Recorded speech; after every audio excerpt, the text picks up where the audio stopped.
Hello guys, welcome to my channel Bithika's home kitchen. আজকে আমার recipe সজনে ডাঁটার কারি। তো চলো আমি তোমাদের দেখাও সজনে ডাঁটার কারি করতে কী কী উপকরণ নিয়েছি। এখানে নিয়েছি সজনে ডাঁটা 250 গ্রাম সজনে ডাঁটা নিয়েছি, বেশি মোটা নিইনি, আমি একটুখানি কচি টাইপের নিয়েছি। 250 গ্রাম ছুলে পরিষ্কার করে ধুয়ে রেখেছি। নিয়েছি এখানে পেঁয়াজ কুচি, টমেটো কুচি অল্প, কসুরি মেথি, চেরা গোটা কাঁচা লঙ্কা, ধনেপাতা কুচি, এখানে আছে টমেটো, কাজু, রসুন 4 কোয়া আর একটুখানি আদা। এইটা আমি একসঙ্গে বেটে দেবো। এখানে নিয়েছি গুঁড়ো মশলার মধ্যে কাশ্মীরি রেড চিলি পাউডার, ঝাল লঙ্কার গুঁড়ো, হলুদ গুঁড়ো, ধনের গুঁড়ো, জিরের গুঁড়ো, এটা কারি একটা মশলা, আর চিনি অল্প স্বাদ মতো। আর ফোড়নে নিয়েছি গোটা জিরে, কালো সর্ষে আর 2টো শুকনো লঙ্কা। এখানে আছে নুন, সর্ষের তেল আর বাটার। তো চলো আমি এবার রান্নাটা বসাবো। সবার প্রথমে আমি শিলপাটায় দেখো আদা, রসুন, কাজু আর টমেটোটা বেটে নেব। আর এখানে আমি একটা কড়াই বসিয়ে দিয়েছি। কড়াইটা আমার গরম হয়ে গেছে, এর মধ্যে আমি সর্ষের তেল দিয়ে দেবো। দেখো মশলাটা আমি খুব ভালো করে বেটে নিয়েছি, আমার তেলটা পুরো গরম হয়ে গেছে। এর মধ্যে আমি এবার শুকনো লঙ্কা 2টো ফাটিয়ে দেবো।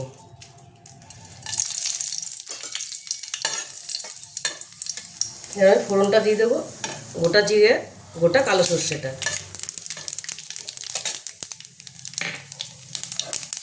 দিয়ে দেবো। এবার আমি পেঁয়াজ কুচিটা,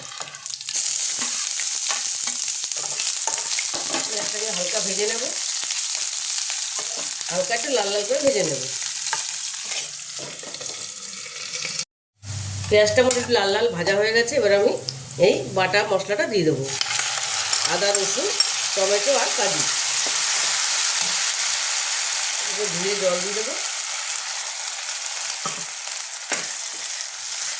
এবারে গুঁড়ো মশলাটা দেবো, হলুদ গুঁড়ো, লঙ্কার গুঁড়ো, ঝাল লঙ্কার গুঁড়ো, কাশ্মীরি রেড চিলি পাউডার, ধনের গুঁড়ো, জিরের গুঁড়ো আর চিনি। আর এই কারি মশলাটার মধ্যে আমি, এটা আমার হোমমেড, এই মশলার মধ্যে আমি দিয়েছি গোটা গরম মশলা, গোটা জিরে, গোটা ধনে, গোটা মৌরি আর শুকনো লঙ্কা একসঙ্গে কাঠখোলায় ভেজে আমি একটু বেশি করে বানিয়ে রেখেছি।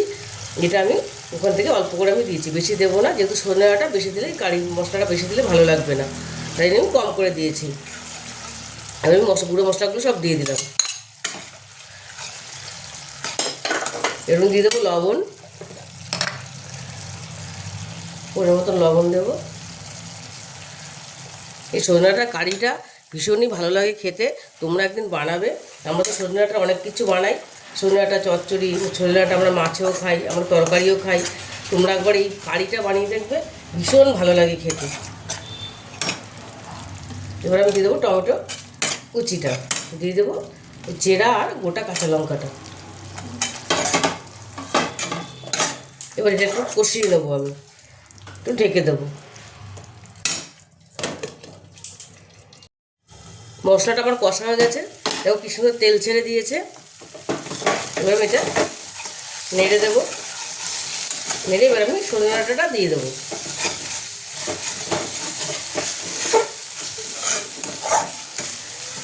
দারুণ একটা গন্ধ বেরিয়েছে সব মশলা।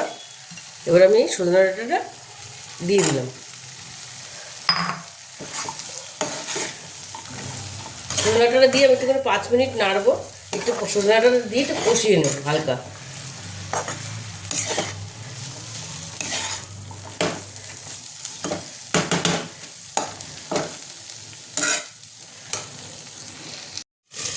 সজনে ডাঁটাটা আমি একটু কষিয়ে নিয়েছি, একটু 5 মিনিট, বেশি না, তাহলে এটা শক্ত হয়ে যাবে।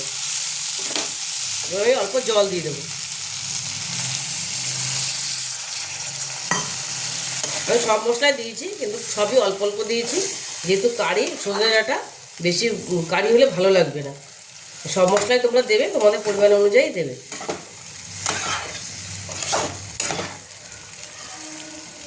খেতে ভীষণই ভালো হয়, আবারও বলছি, আমি খেতে ভীষণই ভালো লাগে। এবার এটা আমি একটুখানি ডাঁটাটা সেদ্ধ হতে দেবো। দেখো সজনে ডাঁটাগুলো আমার সেদ্ধ হয়ে গেছে, সজনে ডাঁটা সুন্দর একদম সেদ্ধ হয়ে গেছে। এবার আমি কসুরি মেথিটা, ধনেপাতাটা দিয়ে দেবো। দিয়ে দেবো কসুরি মেথি, দিয়ে দেবো ধনেপাতা কুচিটা,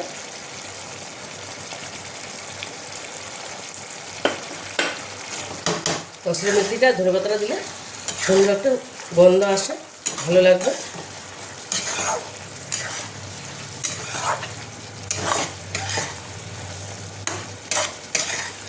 দারুণ একটা সুগন্ধ বেরিয়েছে।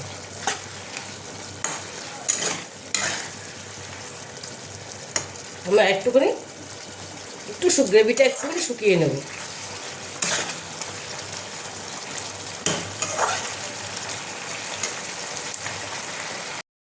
এবার আমি অল্প এর মধ্যে 1 চামচ বাটার দিয়ে দেবো।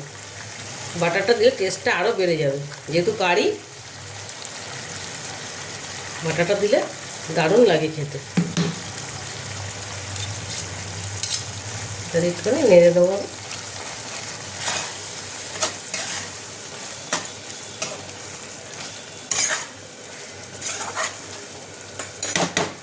সজনে ডাঁটার কারিটা আমার পুরোপুরি রেডি হয়ে গেছে। সজনে ডাঁটার কারিটা আমি প্লেটিং করে নিয়েছি। তোমরা এটা বাড়িতে অবশ্যই বানাবে, দেখো ভীষণই ভালো হয় খেতে। আর যদি রেসিপিটা তোমাদের ভালো লাগে তাহলে আমাকে লাইক, শেয়ার আর সাবস্ক্রাইব করতে ভুলবে না। টাটা।